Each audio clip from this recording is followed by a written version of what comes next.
Well, hello again and welcome to the show. I'm Valerie Sokolosky, your host, and I can't believe we're into our 7th, almost 8th year.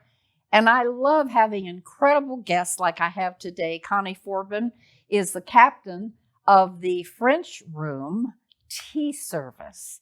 Wait till you hear about all her experiences. Stay tuned. Welcome to our podcast, Doing It Right. This podcast reveals authentic stories from successful leaders doing it right.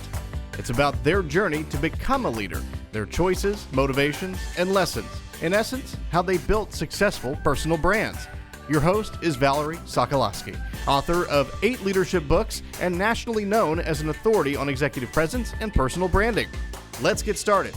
Here's Valerie. To get started today, here's a quote posted recently about Connie Forbin, who is my guest right here today. I am so glad to have you, Connie. It is a pleasure to be here. Thank you so much. You are so welcome. Well, listen up. This is you'll remember this quote. This is from a senior executive in the hotel industry. Connie is an icon. She's made an impact on so many, including me, over the years. She's the epitome of what hospitality is about. Connie, welcome to the show. And how does that land with you? Perfect. Because I love, you like being an icon?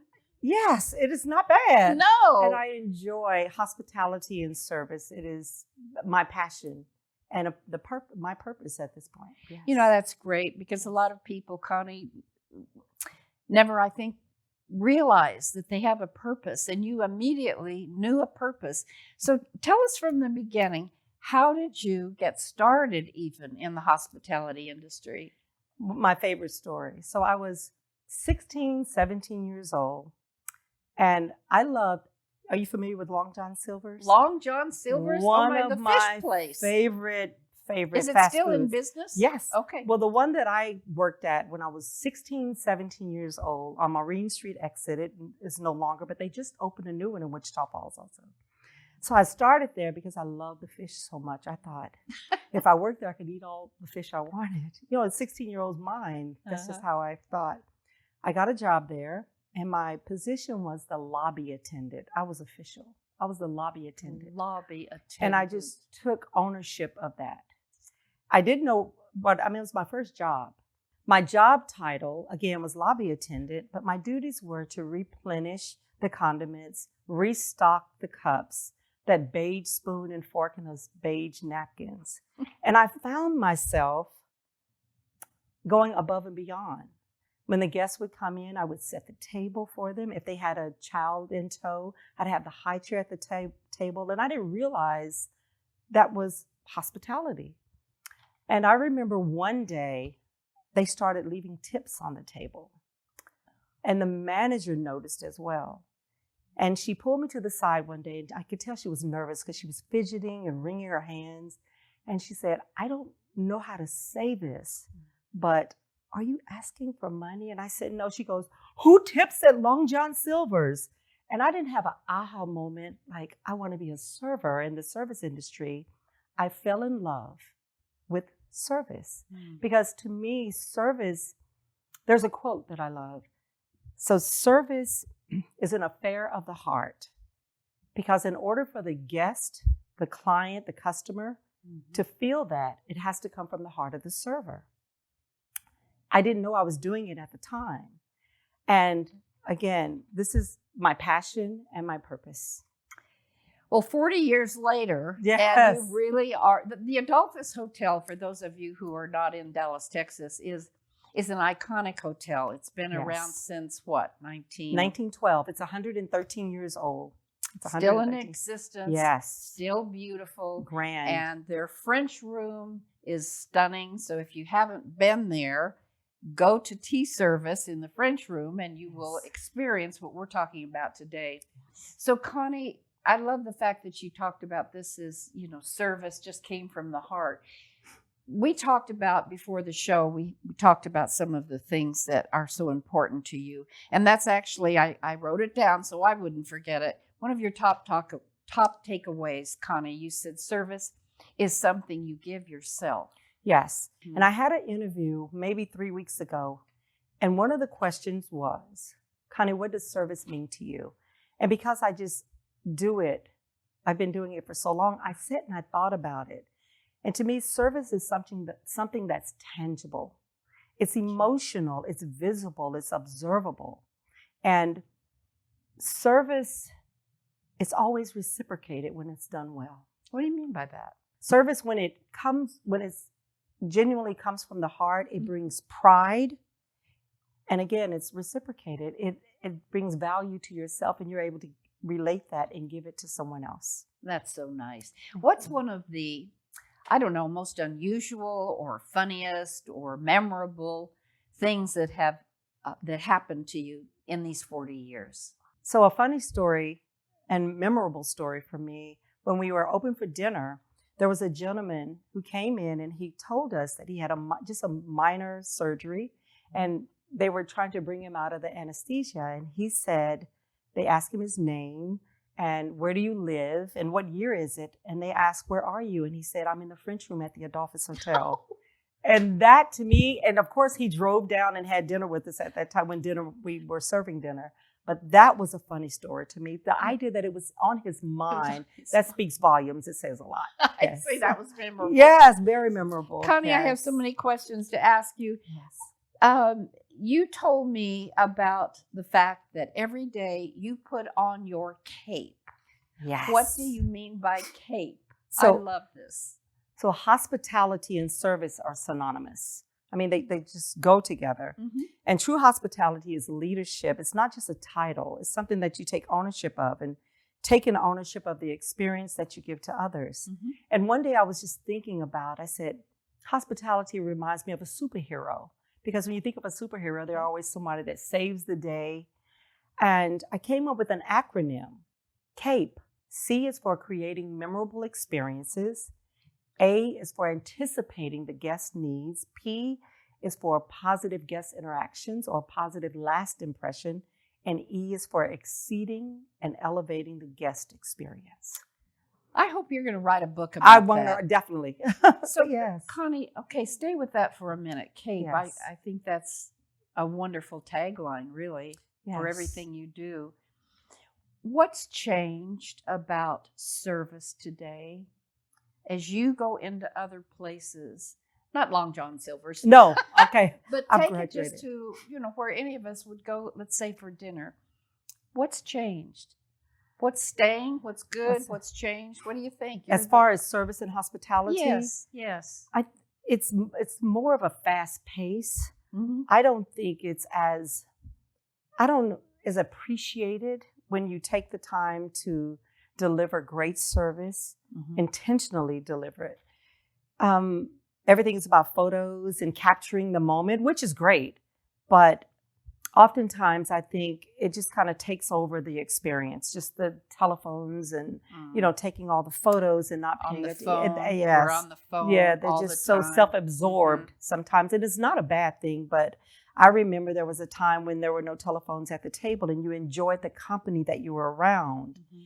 And I think that has definitely changed and made things a little different. But we want guests to have a great time, so you go with the flow. I go with the flow. If that's part sure. of them having a great time, we're happy about it. Yes. Yes. So another thing you said that was fascinating to me, especially because so many people today, Connie, are burned out at work. We hear about the anxiety and all that, and that's not you. No. So talk about how you decided one day to your words, reclaim and reframe your role. And audience, this is for any of us. Any of us. We all have a role. We do something that is called work and get paid for the work.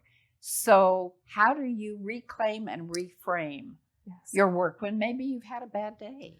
So I think anything that you do for 40 years, you have to constantly renew, whether it be a relationship, a job, everything. Mm-hmm. One day I was driving in and I was just being grateful. You ever have those days? Nothing really happened. You didn't win the lotto, but you're just grateful. That's and nice. I thought, thank you. I have a roof over my head. My family's doing well. Mm-hmm. And I was grateful for Tweet Tweet, which was my car. When I drove it, it went tweet, tweet, tweet, tweet, tweet, tweet. I could hear it, but nobody else could. But I was grateful for Tweet Tweet. And I thought about my work and what I do. And I thought, and I love my job. And that day I said, I don't want to call it work anymore, because when you think of the word work, it's heavy. It is heavy. Mm. And I thought what I do wasn't, because I love it so much and it's my passion. And I walked in that day and I was the first one there, and I looked around this grand room and I said, from this day forward, I'm going to show up with the intentions of giving my best. And that, to me, the word purpose just popped into my head. Mm-hmm. So I thought I renamed it, which is to give it another title, and I named it Purpose, to reclaim, to bring it back to yourself in a different way. Like, I want to walk in here with the intention of doing my best every day. And I reframed how I showed up. It was life-changing, and I still carry that with me daily. That is my daily practice, to rename, reclaim, and reframe how I show up to work. Because that's beautiful. Guests, to me, they deserve the idea that they chose to come there. Mm-hmm. They deserve the best service, because they could have gone anywhere.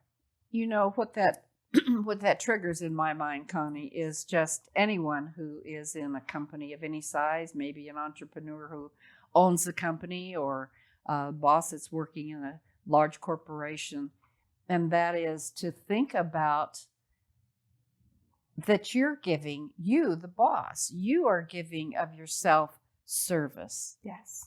And the idea that you're proud of the service, the leadership, the ideas you bring forth, it's a whole different reframe. So Yes. I think that's really, Thank you. really, really nice. Thank The other you. thing is,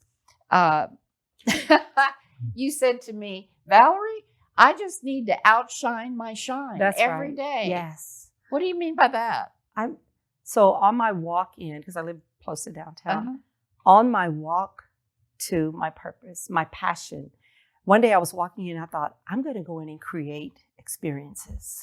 Mm-hmm. And I got excited about it. So every day, just that feeling of getting excited about walking in. And I said, today I'm going to do something different. I'm going to remember their names. And I would write them down. And at the end of the experience, I would, because there's no sweeter sound than hearing your own name. Oh, that's true. That is a sweet sound. And so every day I challenge myself to get better, and again, to outshine my shine. So you're not out, you're outshining your own self. You're always bringing Yes. that, what else can I do to shine? Yes. What else could To I be do my today? best. Yes. Yes. I mean, that in itself is Leadership 101. Thank you. It's something as simple as, and again, anticipating the guest needs, pulling out the chair, speaking first, allowing them to go first. It's awareness of where you're at and awareness of your guests. Beautiful, beautiful. How has the experience of having tea, a hotel tea or a restaurant tea service, how has it changed over the decades? Or has it? The service itself, the food as it's brought to you, the tea as it's being served, has it changed? Yes, because it's always changing. You're always changing to get better. Mm-hmm. For us in the French Room, we add new items. We have quarterly, we change the menu. There's new sandwiches, of course, the tea sandwiches, the best pastries, the scones change. We have our new teas. Each time the menu changes, of course, the tea change. So we're always elevating our service and trying to do better and be better. So I want to go there for a minute for people that, and I remember clearly the first time I went to having tea. Yes. And it was, of course, very formal. So for those who haven't been to a tea service, what advice would you give to say, okay, here's what you need to be thinking about, or here's what you have to know? It's so elegant and so lovely, but Yes. it's also can be a little intimidating, Connie. It can. I think come as you are, and we'll create the experience for you. So we and don't make you have- very comfortable. Yes. Okay, that's great. Yes. Because I remember my first tea service and I was not comfortable. No. And I was sitting there, Connie, I don't know, I was like, let's see, do I know what to do? And Yes. And so what I remember is, and you're talking about it, you do it for us. Yes. You make us you know, feel comfortable. And every, like you said, some people have experienced and some are not. Being a captain and being in that room for as long as I have, there's a certain discernment, and you could tell by the way they wiggle in the chair, or they'll take little small peeks around the room to look around the room. And I immediately know, in most of my team or our team, they know, we can tell. And so you just put them at ease and I'll ask them, are you familiar? And they'll look up like, no, sit back, relax. And I'll ask, what do you want? What can I do? It is all a part of the service. Nice. You Yes, make it easy. just being discerning of the guests who are not comfortable. Okay, so audience, if you've never been to a tea service, just relax. They'll do it for you. That's what I got out of that. So Connie, you're so passionate about this. How do you keep your own passion going? How do you keep yourself up when we all have days when maybe something tragic has happened? Maybe you've had a bad day. Maybe you don't feel good. But you have to show up. How do you do that? When I walk in, again, my walk to my passion or the drive in, I'm already thinking, what can I do today to be better, not only for myself, the guest, and definitely the team that works there. We're a great team. That helps a lot, that you have other people who care just as much as I do, and they're smiling and they're happy, and we have great leadership. So we all kind of carry each other and hold each other up and hold each other accountable. So that helps a lot. So if I'm sitting there and you're serving this beautiful food, Yes. and I see things I don't like on it, Yes. what do I do? What do I say? How do I handle maybe the little tea sandwiches that are coming next? Yes. And I don't like them. We will make you whatever you, if it's in our power, we have it available, we will make it. Because we have people that come in, they are either gluten-free, dairy-free. We accommodate, and we will accommodate you as well. Do you ever ask that? Oh, ahead of time? Yes, we do. We find out, even when they make the reservation, we'll ask, are there any dietary restrictions? And some people, they bring another guest, and we don't know, but we will ask, are there any dietary restrictions? Anything you can't eat, won't eat, or don't eat? That makes it easy. And with dietary restrictions now, there's gluten-free, there's dairy-free, but we offer all. That's important. And we will accommodate. I mean, we've had to make a salad for a guest that couldn't eat certain things that were on the menu, and we do it well. And you do, okay. We That's do it good well. to know. That's good to know. So, Connie, looking back over your career, Yes. what legacy do you want to leave? I'm working on that now. Are you? Being in a position for 40 years, of course, you always want to be remembered as what you left behind, again, a legacy. Mm-hmm. I want them to know that I did my best. I did my best. Mm-hmm. Yes. And that will show. Thank you. I don't think you have to worry about your Thank legacy. you. It's already been written up. Yes. And I have to say to the audience, you've been written up in D Magazine and in so many publications. Yes. And yet you're very humble. Yes. Talk to us about that. How, when you are recognized, and you've been recognized in front of audiences, you've been recognized on television. Yes. I'm not the only one that's had you on television. Yes. How does that feel when you leave the event and you have been recognized? I'm excited and happy that they think that of me. Mm-hmm. But I think I do stay humble. My sister said, why don't you tell people? Mm-hmm. It's such a great gift that I feel like I was just given this. Everybody has a special gift in life. This happens to be my gift. And when somebody's giving you a gift, it's not like I had to work hard for it, but I continue to appreciate it and build on it. And that keeps me humble. That's beautiful. But I still want them to name a room after me. You said something too, Connie, about, we'll work on that. I'll tell your boss. You said that when you serve others, you create a connection. Yes.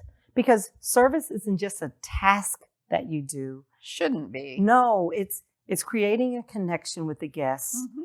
It's, again, anticipating the C.A.P.E. It's wearing that extension of yourself. And I realize that they feel it. I realized that at Long John Silver's, but I didn't know how to explain it. I didn't know what that feeling was. And I wanted to do more. It's like, oh, because guests would look at you and go, thank you. Who doesn't want to feel valued? You bet. We want to feel valued, and you give it back. It is reciprocated. Connie, that is, you triggered something that's research-based, and that is that the number one motivator for anyone who works is to be appreciated. Yes. Yes. And I feel that. Feel that with the guests, the leadership, just yes. I'll just ask you something about the logistics of tea service. What are the key elements of a successful restaurant or tea room or any place that I would go to receive food of any kind? What are the elements that should be in place? Yes. Again, great leadership. What does that look like? Having great leadership is coming up with new ideas. Okay. So we're constantly moving forward. We have a great team. I work with the team members. They are amazing. They're just as great. We have great food. We have a wonderful chef. And having all that in place, the room alone just speaks for itself. Having all that in place, if you have great leadership, a great team, people who are willing to be number one, to be the best, that combination, you can't help but win. Well, and as long as the management of the establishment keeps that culture, We do. you can't help but win. Yes, we do. If there's a bad apple, Yes. do they get let go pretty quickly? I think there? they let themselves go. I think most people And would. also, may I add, taking pride in what you do. Mhm. Because again, it goes back to service and hospitality. When you take pride in what you do, it opens up and everything's great. It's like magic. It is magic. Lots of good points. Yes, Lots ma'am. of good points. You said, too, one more thing I want to talk about. Having a service attitude creates retention, revenue, and personal growth. Now, that is for any industry, for any boss, for any employee. So I'm going to read it again. Having a serving attitude creates retention, revenue, and personal growth. Yes, it does. That alone, great combination. Hospitality, again, it starts with leadership. It's not a title. It's taking ownership of what you do. Thank because you. That's it beautiful. takes ownership, taking ownership of what you do. Yes. That's what leadership is Yes, at it any is. level. At any level. It always tickles me too, Connie, when I'll be working. I have a coaching business, and sometimes a coachee will say, I'm so afraid of the boss. I mean, his title, they don't say it this way, but I mean, the vice president, I don't dare. And I know where they're going. It's like fear for someone who has a title. Yes. You know what I say to them? Well, they put on their pants one leg at a time, just like I do. So Yes. why would you fear that? Yeah, and so I love that you said that. And sometimes it's the title that makes you afraid to go ask for things or, ask for what you need. Uh-huh. What I love about just being in the hotel, the leadership, they're so approachable. You could ask anything, whatever you need. If it is possible, you'll have it in order to do. Yes, they're very approachable. So in closing, what's one thing you would say to our audience about, because many of our audience probably have not had an experience in a tea room, what would you say to prepare to come and have tea? Okay. Definitely don't eat before you come because it is filling. It's filling. It is filling. So- Stop there just for a minute. Yes, because it is filling. I It's think good. I did anyway. I thought, tea, maybe I better eat a little before because I know it's these little tiny bitsy things. It's filling. Okay. It's so good. And if I could tell you about the tea experience, so you start out with a complimentary glass of champagne or non-alcoholic. We offer both. Mm-hmm. And normally it's 5 tea sandwiches, and they're not tiny. They're not too large. It's just your traditional tea sandwiches, followed by scones and tea cakes. So it's filling for sure. I had a gentleman come in, and he didn't know that I overheard him. And he whispered to his wife, well, I'm sure going to have to stop by Burger King when I leave here, because he saw the sandwiches. And he pulled me over. He goes, "Ma'am, I owe you an apology. It was great. It was just enough. It was filling." And we do, oftentimes people take the food to go, especially the scones, because you can reheat them and they are so delicious. They are. Yes, they're good. You're very good. So we shouldn't be intimidated. Not at all. Not because we will And we put you will at get our- ease. And we're going to get our stomach full. Yes. I mean, we will put you at ease. Yes. Yes.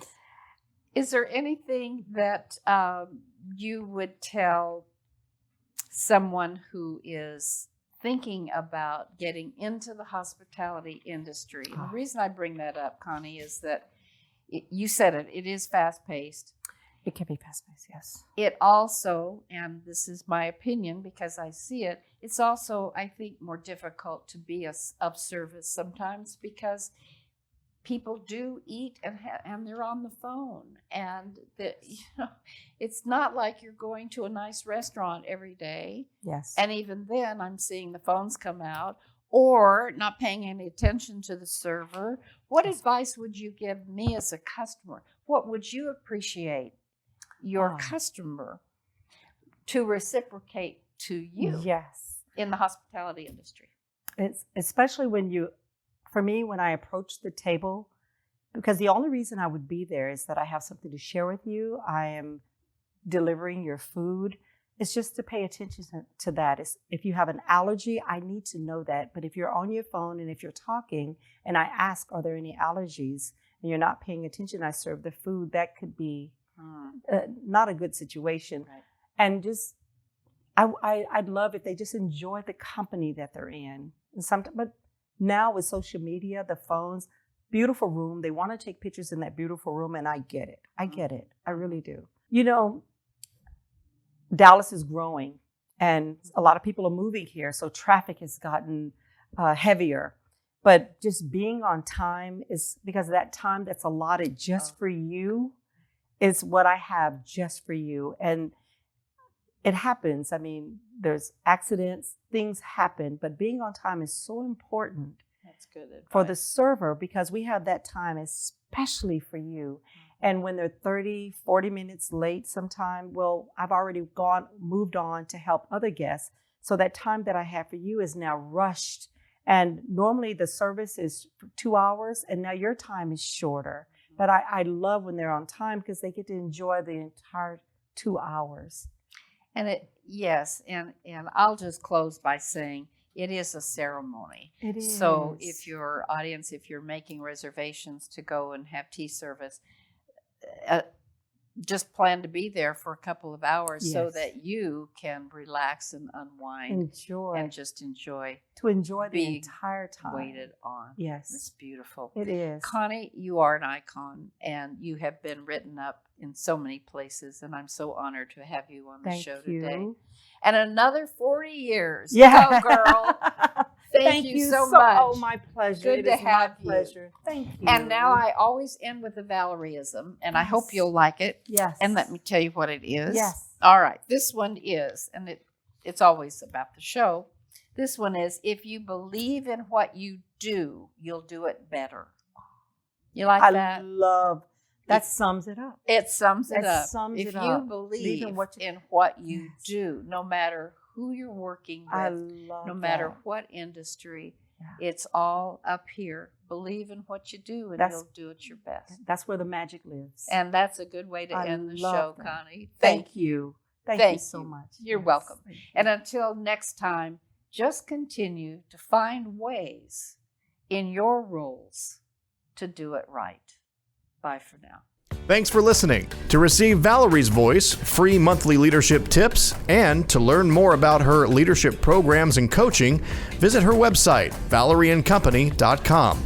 Next week, we'll be here again to inspire, engage, and equip you with teachable points of view from successful leaders who have been doing it right. Until then, lead authentically.